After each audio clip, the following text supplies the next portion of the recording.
Ang Yamaha NMAX Turbo 2024 ay may ilang makabuluhang pag-upgrade para ma-enhance ang performance at karanasan ng rider. 1. Makina at performance. Ang NMAX Turbo ay may 155cc Blue Core engine na may variable valve actuation, VVA, na nagbibigay ng more power and efficiency. Ang pagdaragdag ng turbocharger ay nagpapataas ng performance, nagbibigay ng mas magandang acceleration at kabuuang power. 2. Traction Control System, TCS. Ang sistemang ito ay nagbabawas ng panganib ng pagdulas ng gulong sa likod habang umaarangkada sa iba't ibang uri ng kalsada, pinapalakas ang kaligtasan at kontrol. 3.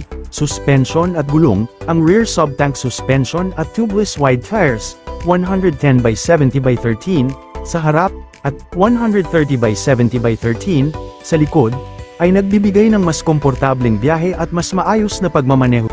4. Lighting.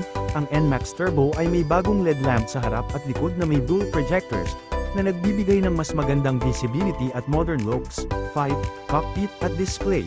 Ang redesigned cockpit ay may full LCD speedometer na may Y-Connect, na nagpapakita ng notifications para sa mga call at messages. Mayroon din itong TFT navigation display na sinusuportahan ng Garmin Street Cross para tulungan ang mga rider sa pag-explore ng bagong mga ruta. 6. Comfort at convenience. Ang malaking Maxi Comfort seat, electric power outlet, at isang maluwang na 25 liters luggage compartment, ay nagbibigay ng komportable at praktikal na experience sa pagbiyahe para sa long ride. 7.